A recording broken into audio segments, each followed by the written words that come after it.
واتقوا الله ويعلمكم الله.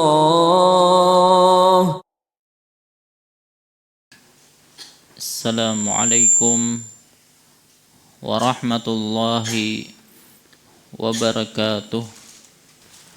الحمد لله رب العالمين وبه نستعين على أمور الدنيا والدين وأشهد أن لا إله إلا الله وحده لا شريك له وأشهد أن محمدا عبده ورسوله.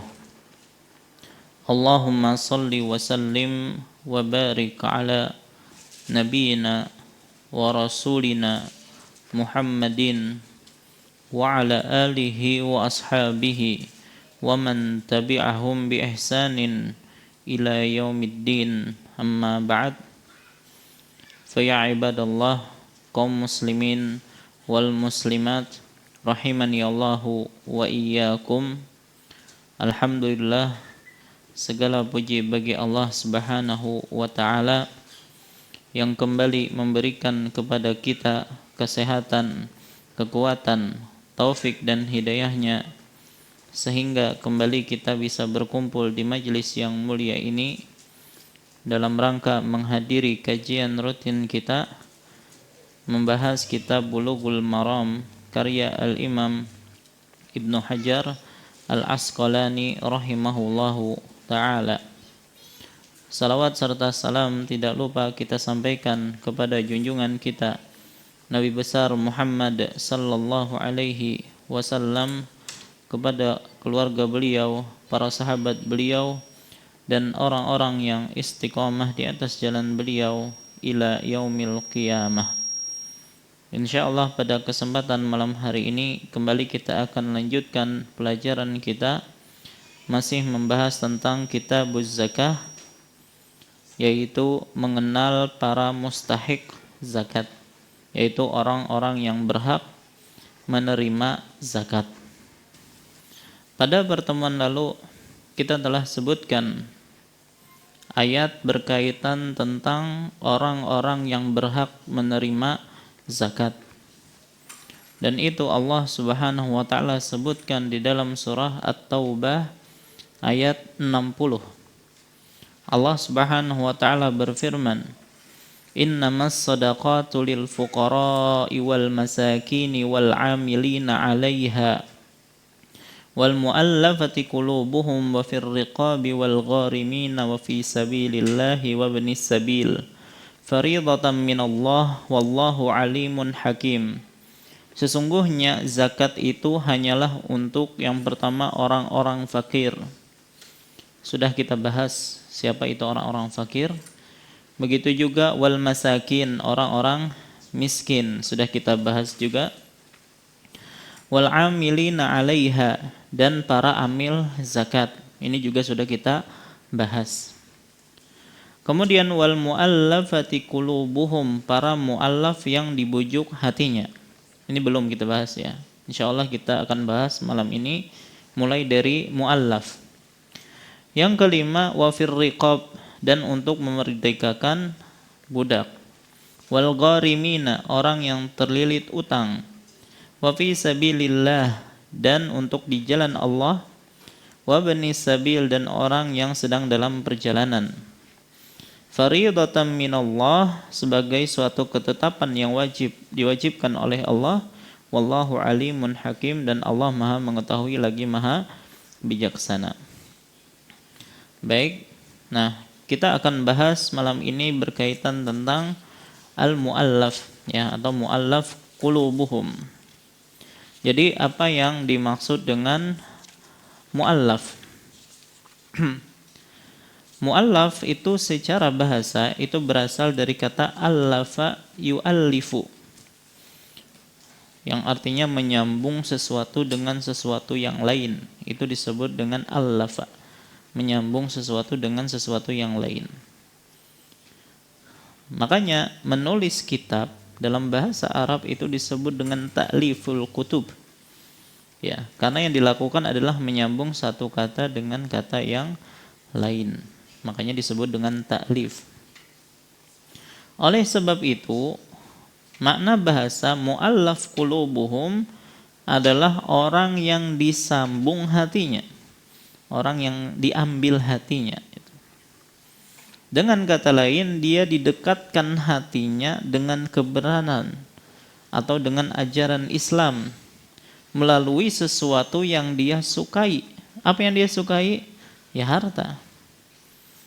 Ya, jadi ulang-ulangi, mu'allaf ya tadi dari kata allafa yu'allifu yang artinya menyambung.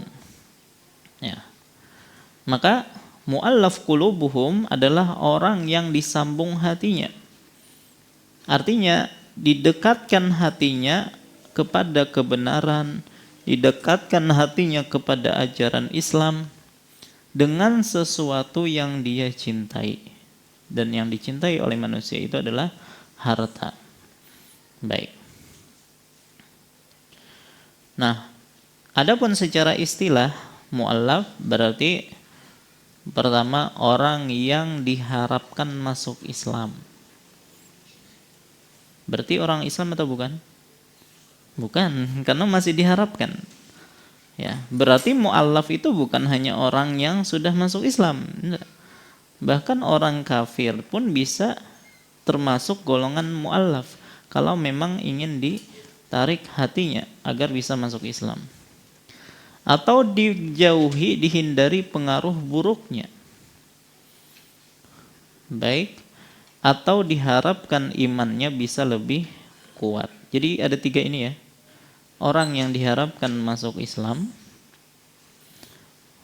orang yang dihindari pengaruh buruknya, dan orang yang diharapkan imannya bisa lebih kuat. Ya, setidaknya ada 3 hal ini termasuk dalam al-mu'allaf. Orang yang diharapkan masuk Islam, orang yang dihindari pengaruh buruknya, orang yang diharapkan imannya bisa lebih kuat. Baik.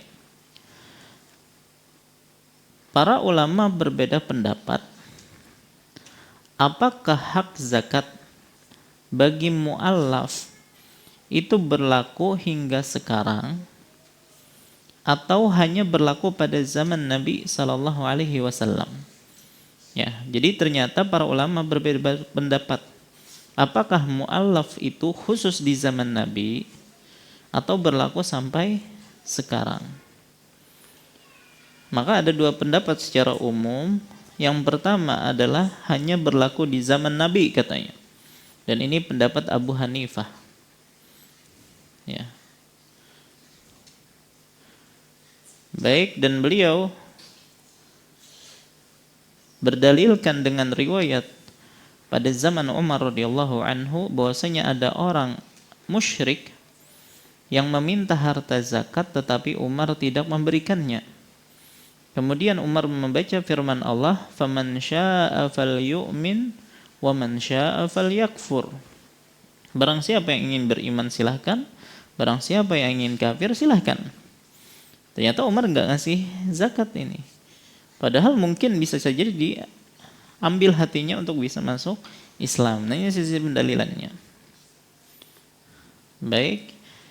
Jadi maksud Amirul Mukminin, Islam tidak membutuhkan orang tersebut sehingga dia tidak perlu diberi zakat untuk ditundukkan hatinya. Ya, kalau dia ingin beriman ya silahkan. Namun jika tetap di atas kekafiran ya juga silahkan. Ya, karena setiap itu ada konsekuensinya. Baik. Mereka juga beralasan bagi yang berpendapat demikian bahwasanya tidak pernah dinukil dari Umar, Utsman, Ali bahwasanya mereka memberikan zakat kepada mu'allaf. Ya. Kenapa? Karena Allah telah menguatkan Islam dan menghancurkan kaum musyrikin, ya. Ini alasan mereka. Cuman jumhur ulama ya menyatakan bahwasanya hak zakat bagi mu'allaf itu tetap berlaku meskipun Nabi SAW sudah tiada. Ya. Dan ini tadi pendapat jumhur ulama. Mana dalilnya? Ya keumuman ayat.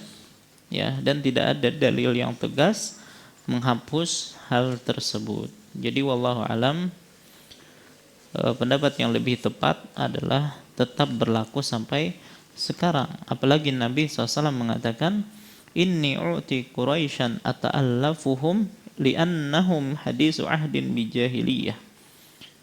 Aku memberi harta kepada orang Quraisy untuk menarik simpati mereka karena mereka baru saja keluar dari agama jahiliyah. Nah, tujuan Nabi SAW memberikan harta bagi mu'allaf untuk menarik simpati mereka agar semakin loyal dengan Islam, dan alasan seperti itu juga berlaku di zaman sekarang. Ya, jadi wallahu alam yang betul ya tetap berlaku sampai sekarang. Nah, baik, kemudian kita akan bahas macam-macam mu'allaf. Macam-macam mu'allaf. Secara umum, mu'allaf terbagi menjadi dua. Yang pertama adalah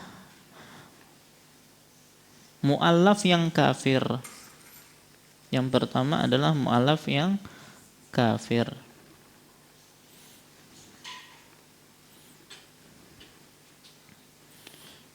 Kalau kedua berarti apa? Mu'allaf yang muslim. Baik.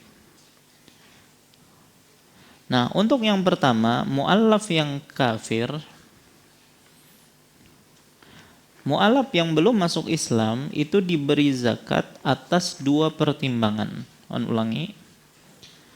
Mu'allaf yang belum masuk Islam, yang kafir, diberi zakat itu atas dua pertimbangan.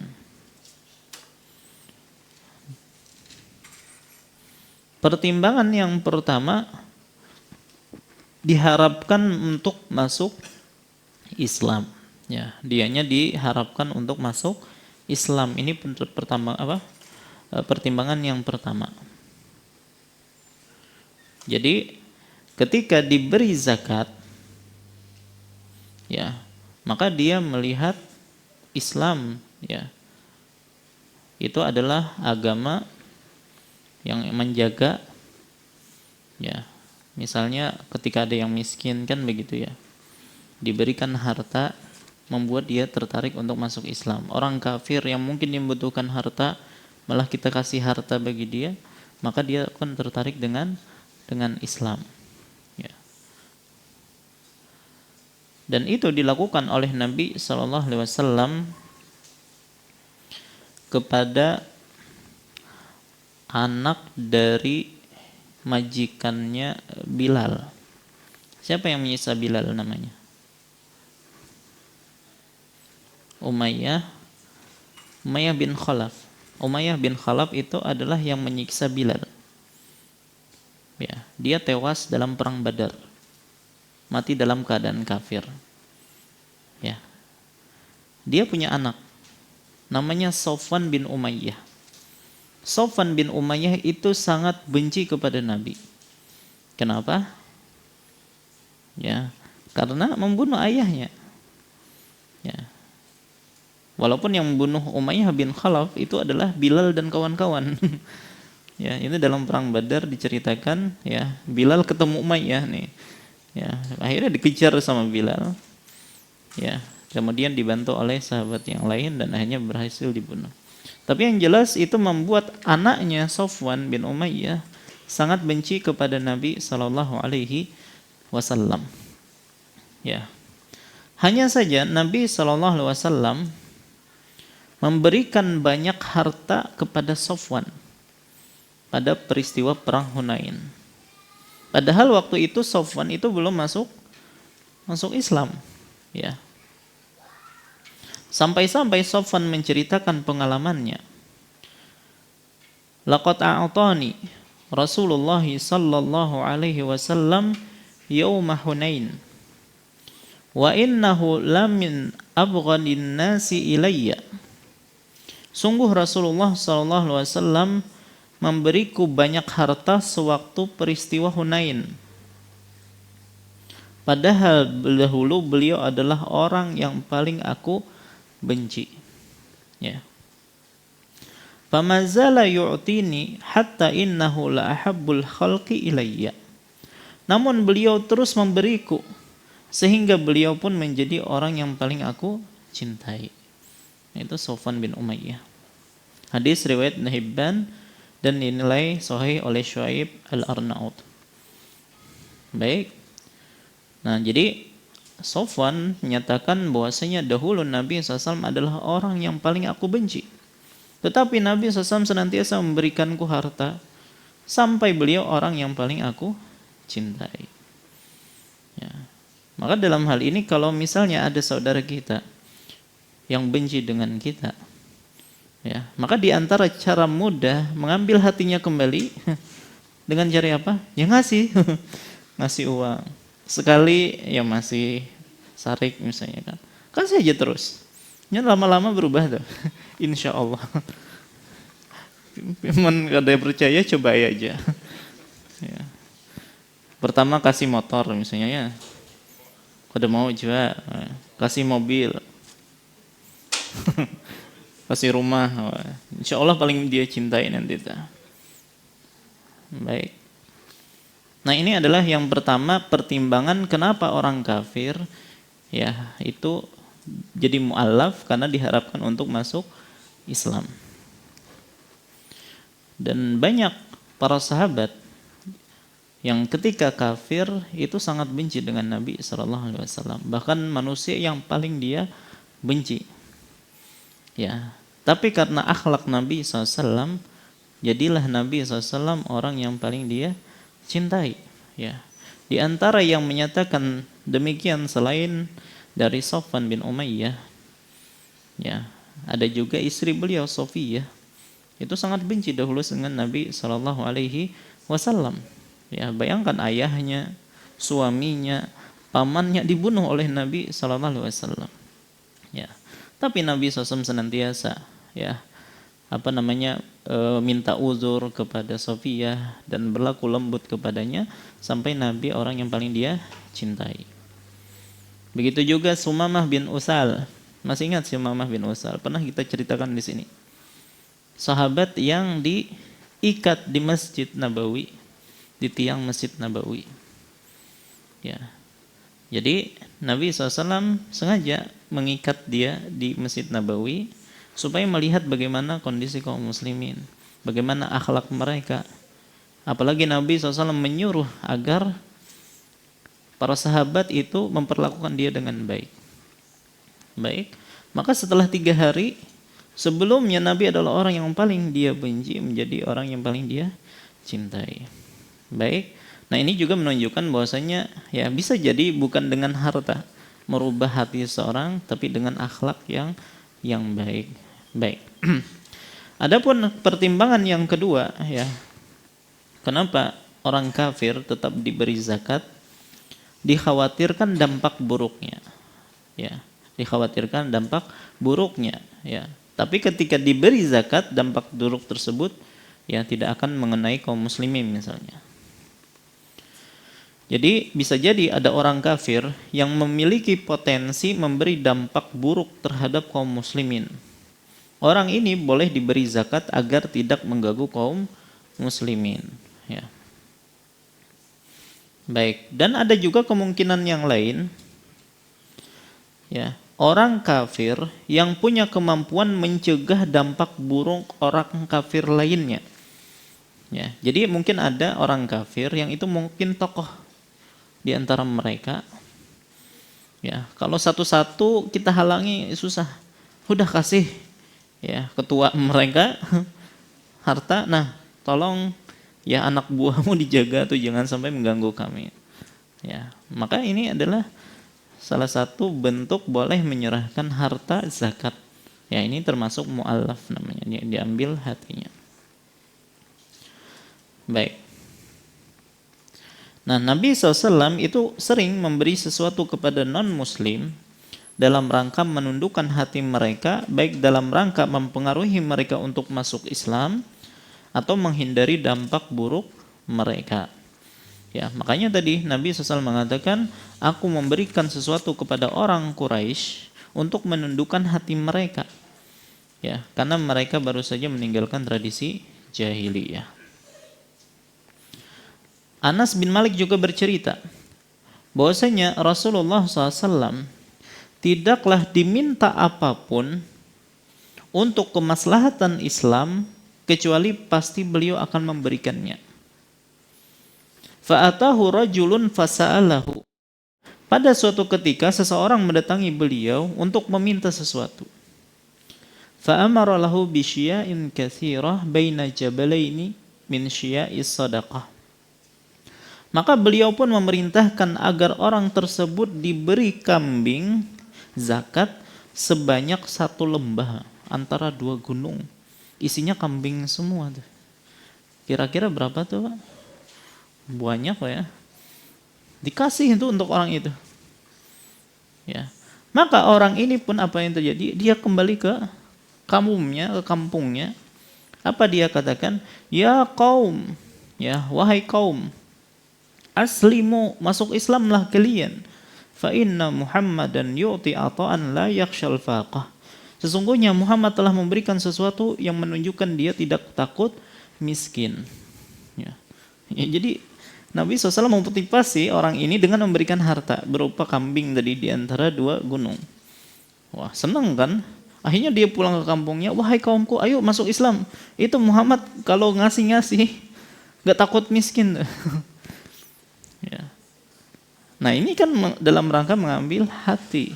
Ya, dan itu pun tertarik dengan Islam. Walaupun mungkin pertama tujuan mereka adalah dunia. Tapi kalau sudah masuk Islam, dunia sudah tidak ada di dalam hati mereka.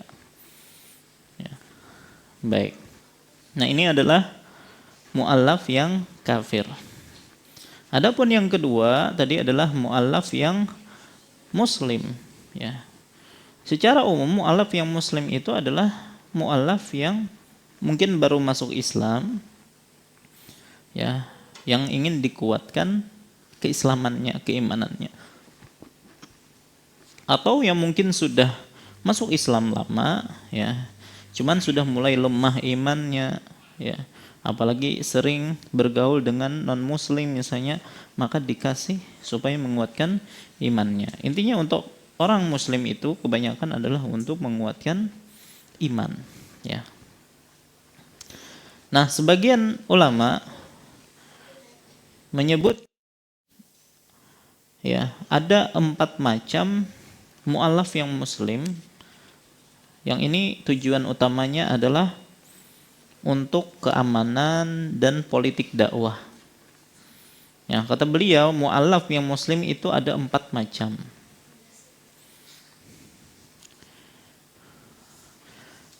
Yang pertama,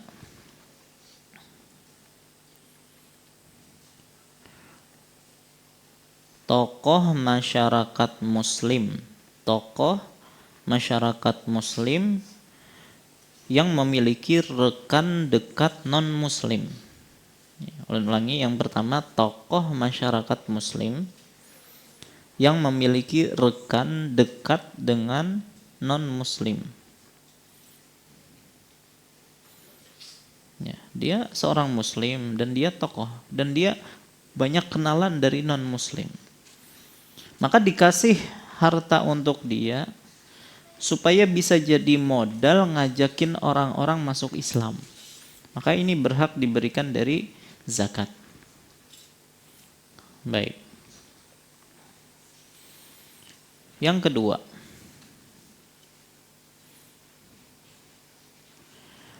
orang yang tinggal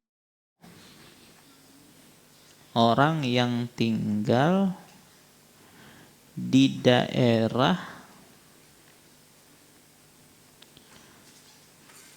perbatasan negeri Islam, ya. Orang yang tinggal di daerah perbatasan negeri Islam, artinya berbatasan dengan orang non-Islam, non-Muslim. Yang mana, ya, sangat mempengaruhi, ya, ketetanggaan mereka itu bisa mempengaruhi, apalagi misalnya lemah imannya, ya, apalagi gencarnya ayah tansir, pemurtatan di mana-mana misalnya, maka orang ini, ya sangat layak untuk diberikan zakat untuk menguatkan imannya, jangan sampai terpengaruh. Baik. Nah, ini yang kedua. Yang ketiga,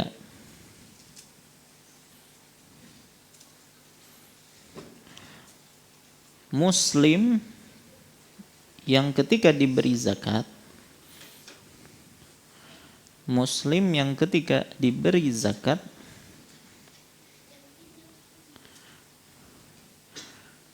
dia akan membantu penarikan zakat. Muslim yang ketika diberi zakat, maka dia akan membantu penarikan zakat dari orang yang nggak mau zakat. Ya. Jadi muslim yang ketika diberi zakat, maka dia akan membantu penarikan zakat dari orang-orang yang tidak mau bayar zakat. Ya, jadi mungkin dia punya pengaruh. Ya, ketika diberi zakat, dia mudah menyuruh-nyuruh orang lain untuk mengeluarkan zakat mereka. Ya.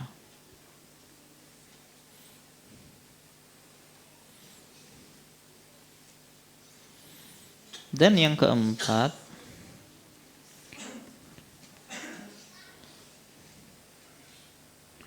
orang yang ditaati di masyarakatnya. Orang yang ditaati di masyarakatnya. Ya.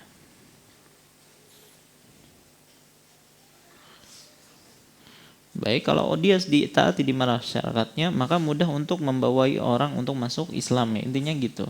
Jadi semua yang disebutkan di sini ya tujuannya untuk kemaslahatan Islam. Baik, nah ini adalah contoh-contoh mu'allaf muslim yang boleh mendapatkan zakat. Baik.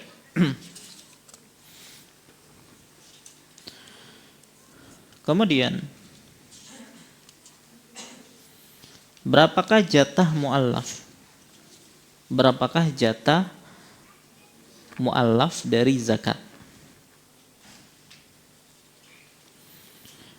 Maka mu'allaf itu diberi jatah senilai harta yang bisa menarik simpati hatinya. Intinya kalau dia bisa tertarik hatinya, kuat imannya, tertarik masuk Islam, ya segitu. Maka tidak ada kadar khusus berkaitan tentang berapa jatah untuk mu'allaf. Tergantung kemaslahatan yang ingin kita capai. Wallahu a'lam.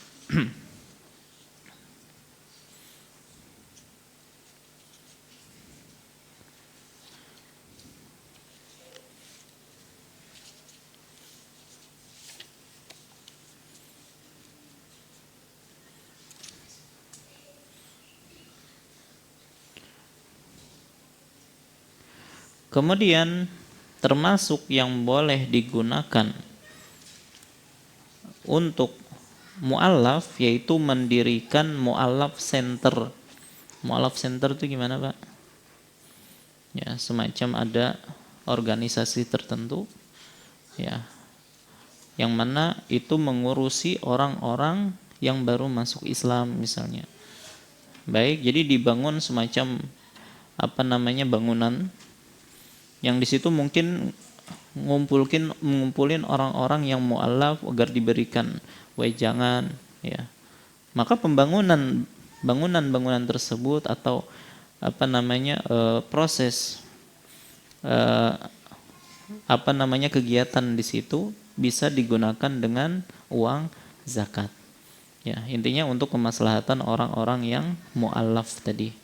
Ya, jadi dibangunlah semacam mu'allaf center dan itu boleh diambil dari harta zakat. Baik, nah inilah pembahasan kita berkaitan tentang masalah mu'allaf qulubuhum.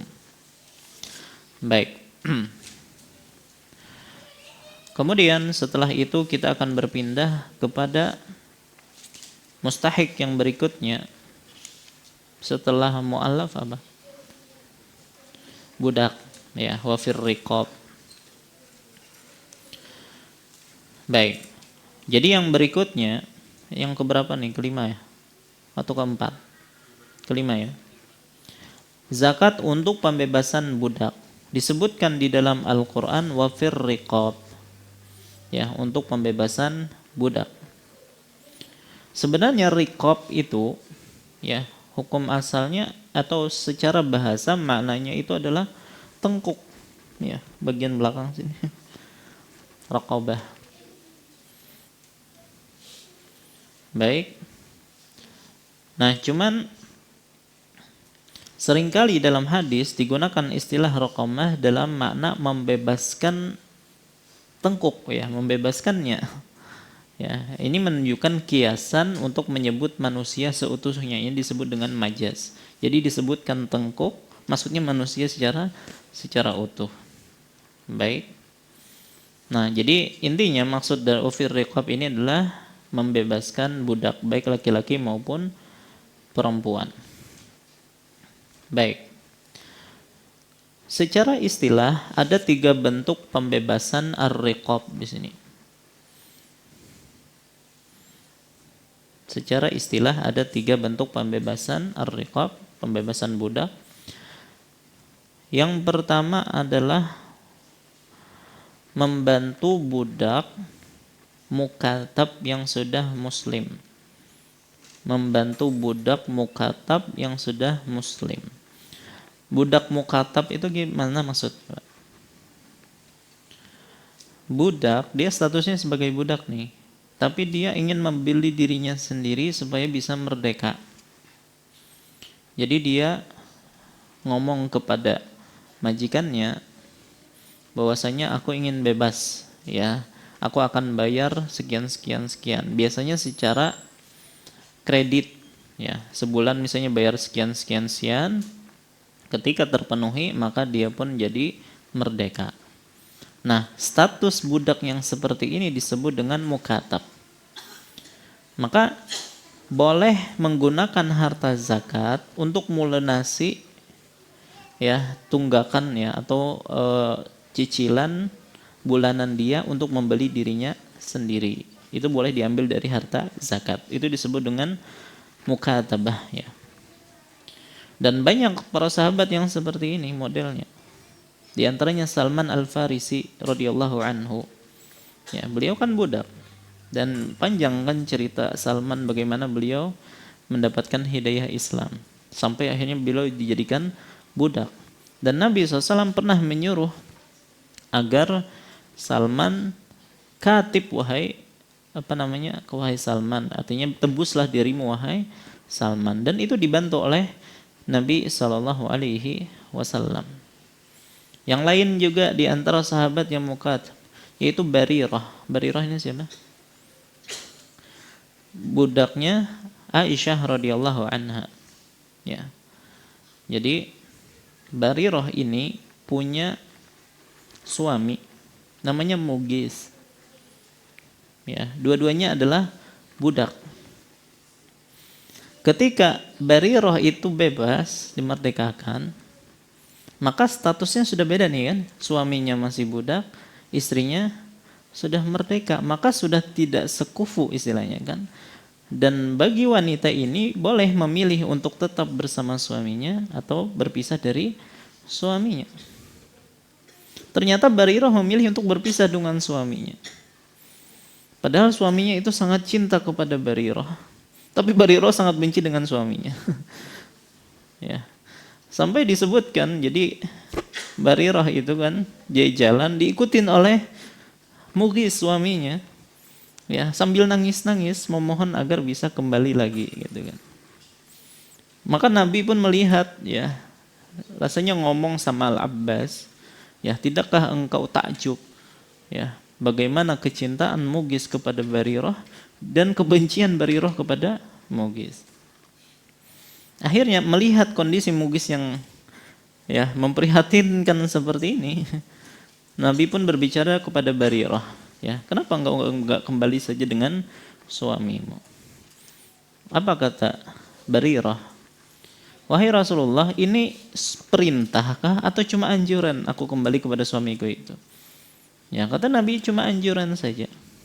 Maka kata Barirah, la hajatali ilaih. Aku tidak memiliki hajat kepada dia. Ya, jadi ini cinta yang bertepuk sebelah tangan. Baik, nah intinya Barirah ini termasuk budak yang mukatab. Termasuk juga istri Nabi SAW yang sebelumnya adalah budak adalah Juwairiyah binti Al-Harith. Ya. Nah ini juga beliau melakukan kitabah dan dibantu oleh Nabi SAW dan akhirnya dinikahi oleh Nabi SAW. Jadi ini yang pertama ya, penyaluran zakat membantu budak mukatab yang sudah muslim. Yang kedua, membebaskan tawanan muslim yang ditangkap oleh orang kafir. Nah, jadi membebaskan tawanan itu boleh dari harta zakat.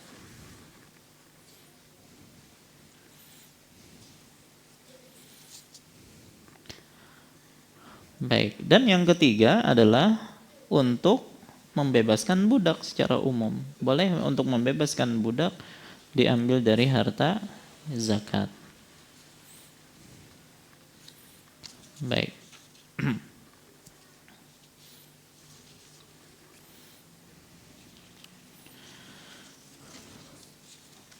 Adapun jatah untuk ini pembebasan budak, kalau penebusan mukatab ya sesuai berapa hutang dia lagi untuk membebaskan dirinya.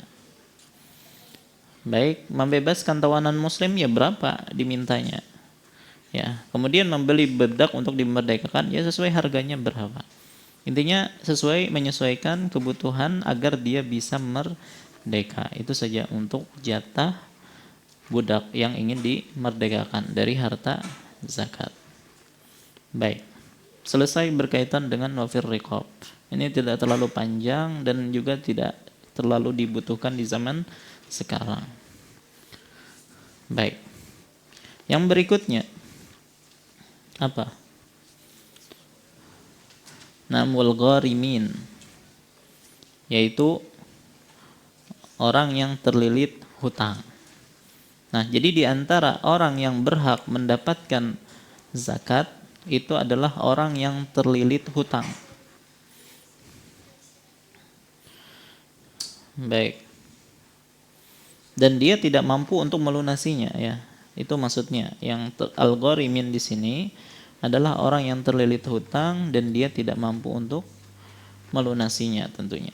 Maka boleh diambilkan dari harta zakat. Baik.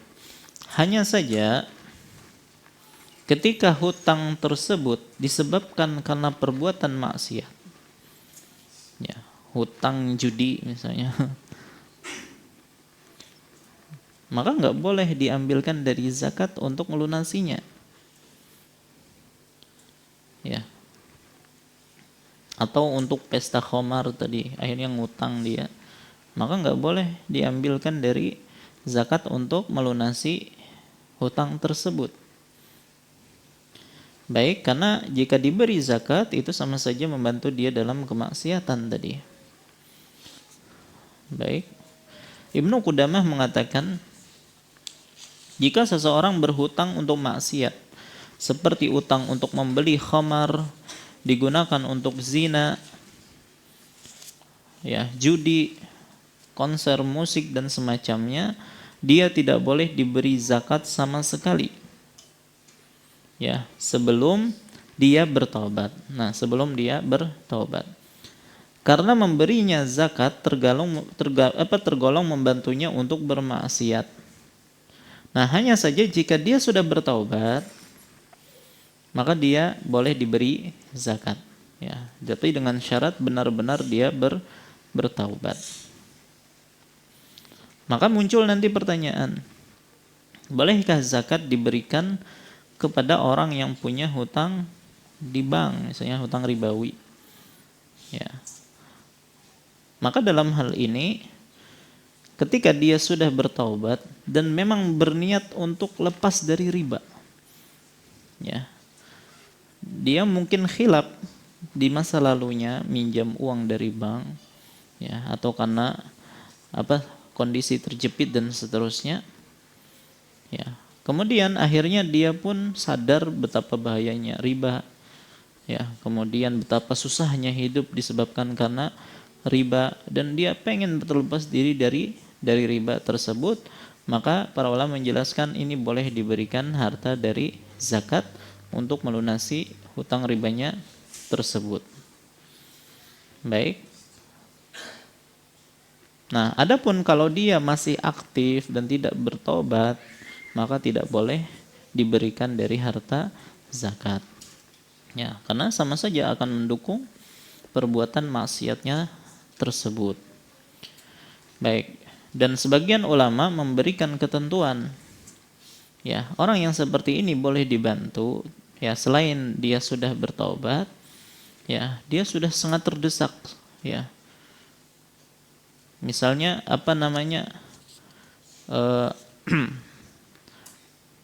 karena sudah dituntut misalnya. Kalau enggak bisa ke penjara misalnya.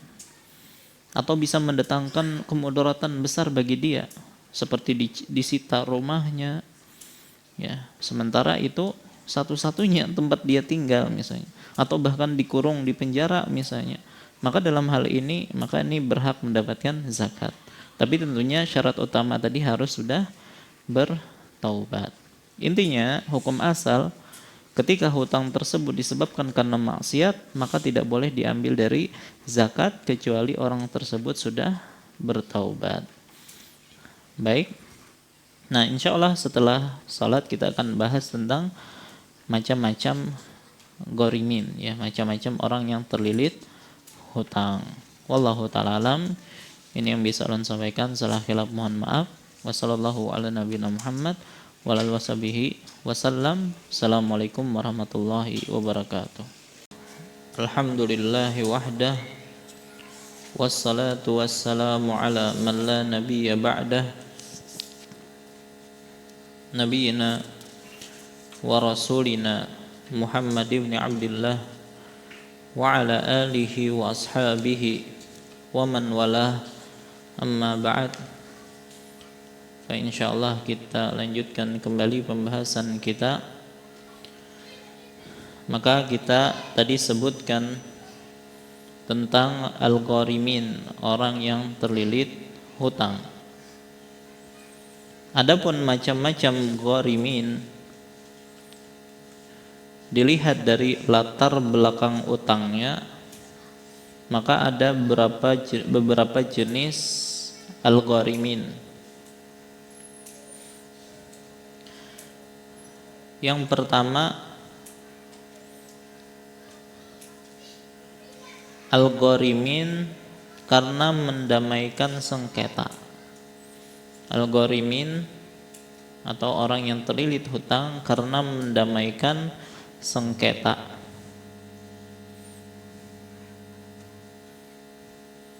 Ya, berarti ada orang yang menanggung ganti rugi dalam rangka mendamaikan orang-orang yang bersengketa.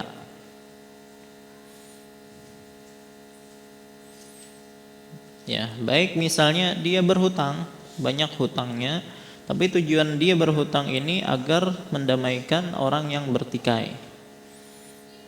Baik dia keluarkan harta atau berhutang dari orang lain untuk ngasih orang-orang yang bertikai tadi, supaya sudah tidak bertikai lagi misalnya.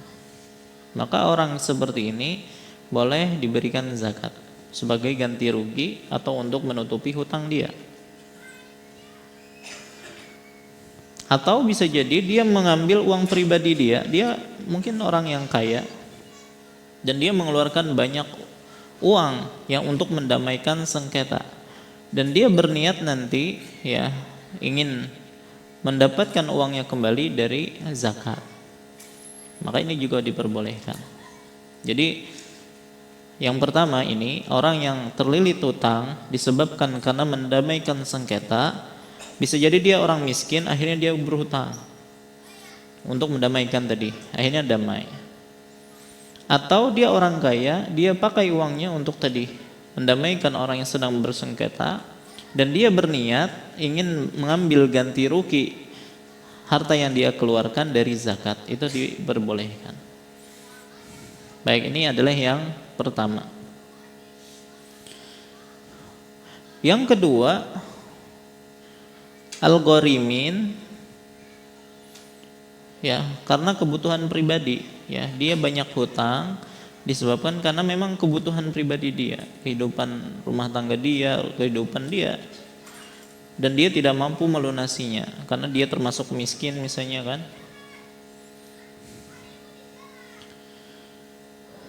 Baik, maka ini juga boleh diberikan dari zakat. Orang yang terlilit hutang seperti ini. Misalnya ada orang yang berhutang ingin beli motor itu sangat dia butuhkan. Ya, apalagi di zaman sekarang motor itu sudah menjadi kebutuhan primer. Ya kan? Dan dia tidak mampu beli motor, akhirnya ngutang. Ya, dan dia tidak mampu lagi nelunasin cicilannya. Maka dalam hal ini boleh dia untuk diberi zakat untuk melunasi hutangnya. Ya. Baik. Dan ini ya pernah terjadi kepada sahabat namanya Qubaisah bin Mukharrik al-Hilali radhiyallahu anhu.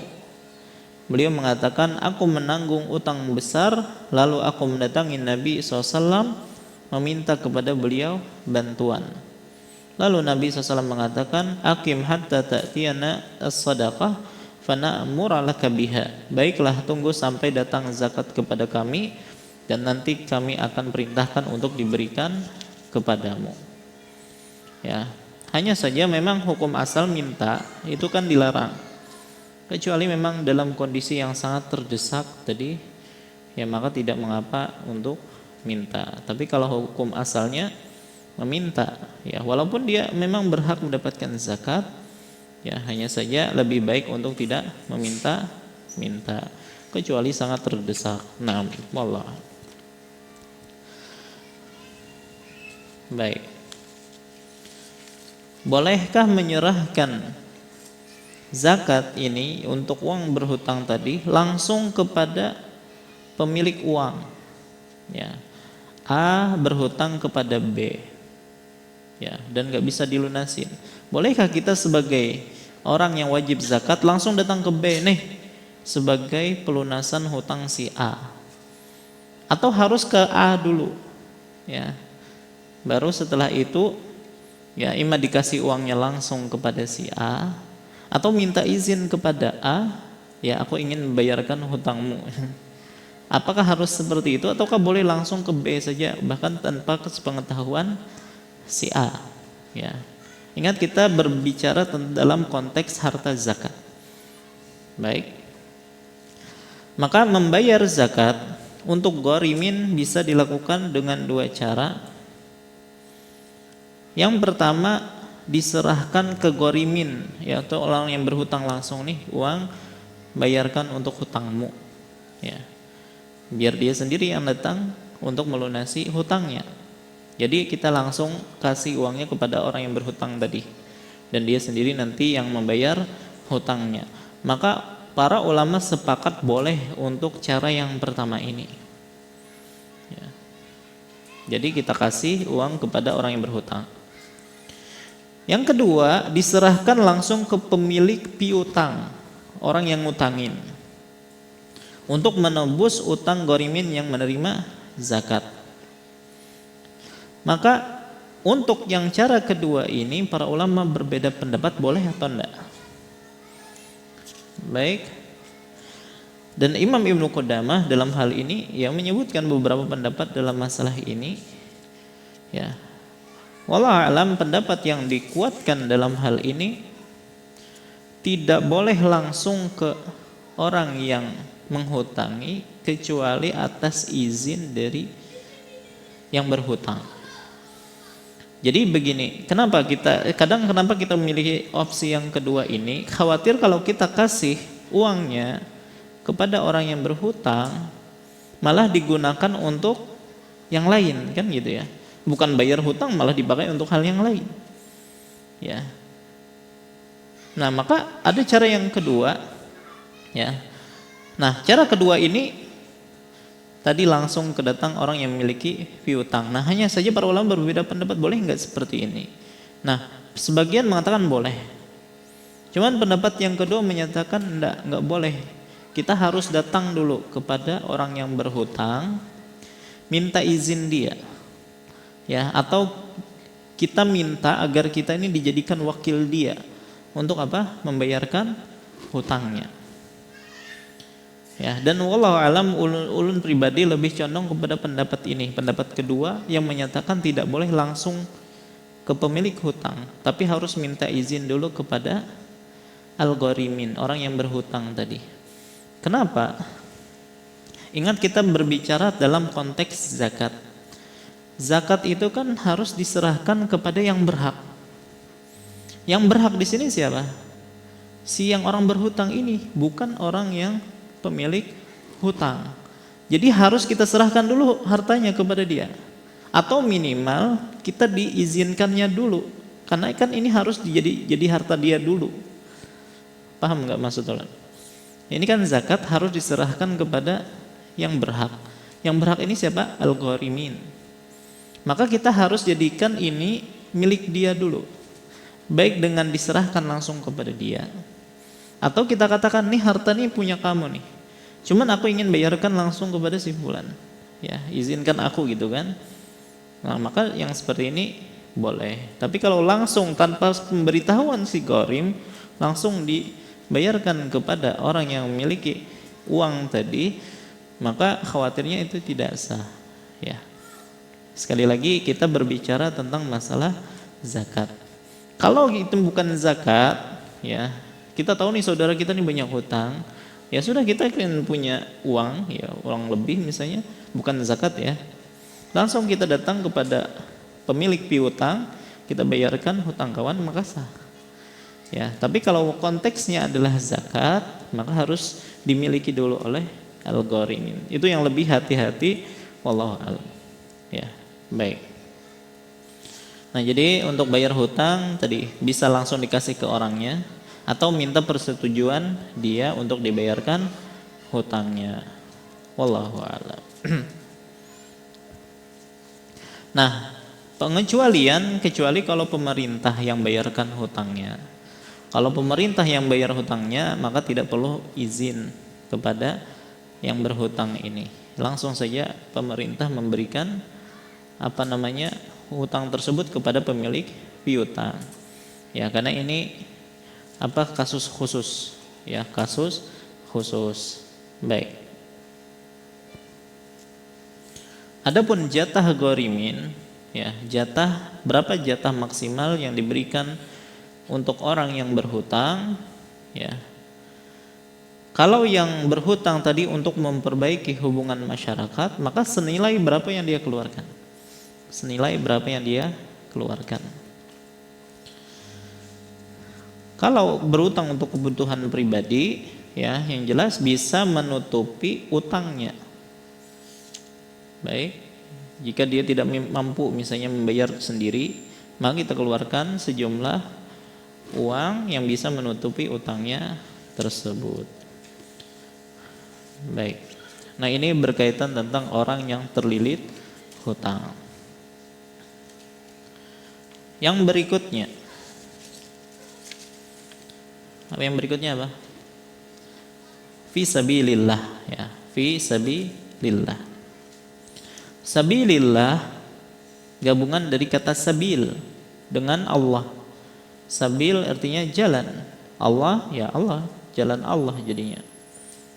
Maka maksud dari sabilillah semua kegiatan yang dilakukan manusia sebagai upaya beribadah kepada Allah Subhanahu wa taala. Ulangi, sabilillah berarti semua kegiatan yang dilakukan oleh manusia sebagai upaya untuk beribadah kepada Allah itu disebut dengan sabilillah. Baik, berarti mengeluarkan harta fi sabilillah berarti menggunakan harta untuk membela agama Allah, mendukung penyebaran syariat Allah. Ya, di antaranya dengan cara memerangi para musuh Allah, ya, membela agama Allah dan seterusnya. Maka pelaksana fisabilillah itu boleh mendapatkan zakat, ya, walaupun mungkin dia secara finansial dia mampu. Orang yang berjihad, ya, dia mengeluarkan banyak harta, boleh dikeluarkan harta untuk dia ya dalam perjalanan jihad tersebut, walaupun mungkin secara dasarnya dia adalah orang yang kaya, tidak masalah.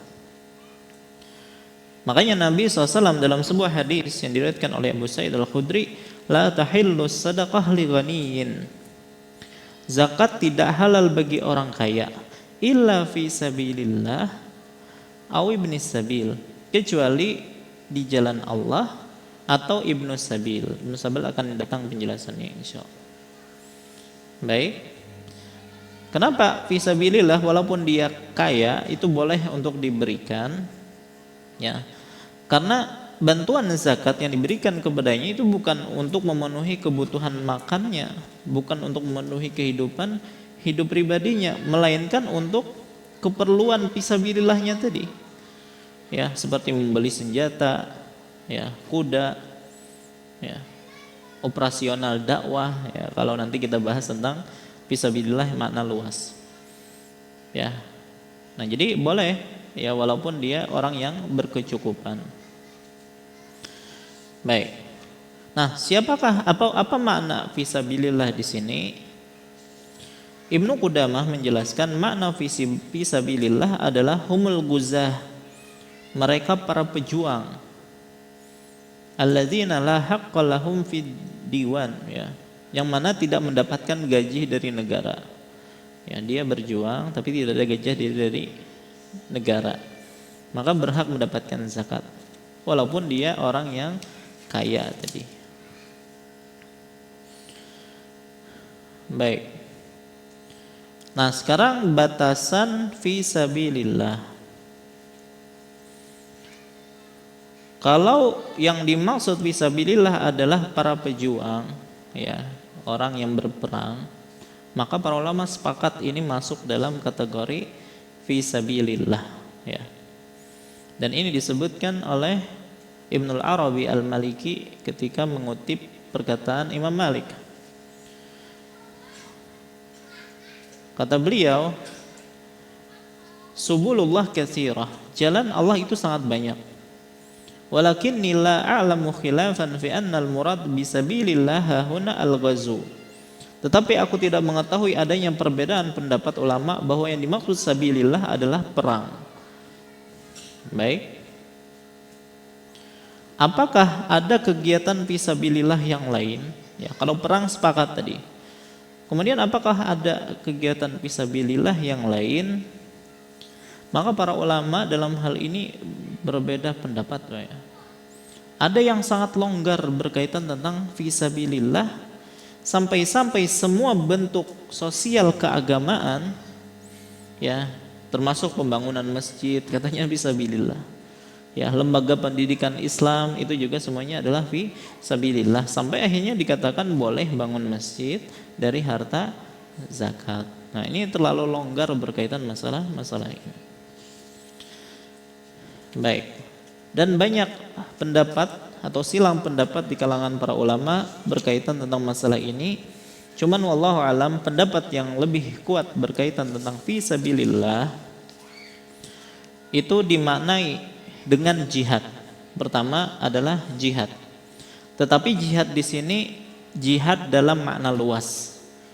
Ulangi, fisabilillah yang benar wallahu alam itu dimaknai sebagai jihad.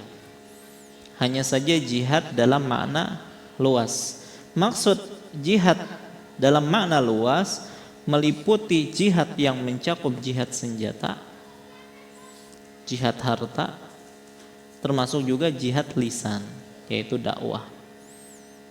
Ulangi, jadi makna fisabilillah itu adalah jihad, tapi dalam makna luas. Bisa jihad dengan senjata, bisa jihad dengan harta, ataupun jihad dengan lisan, yaitu dakwah.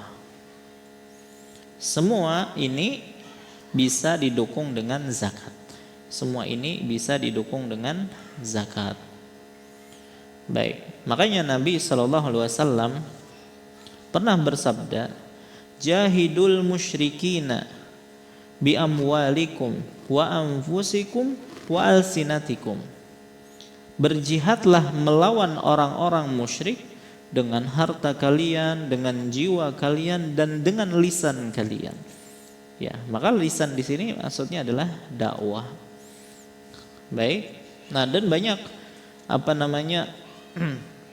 majma' fikih al-Islami ya, dan juga lembaga-lembaga Islam yang memfatwakan ya bahwasanya yang dimaksud fisabilillah itu tadi jihad bermakna luas gitu ya. Baik.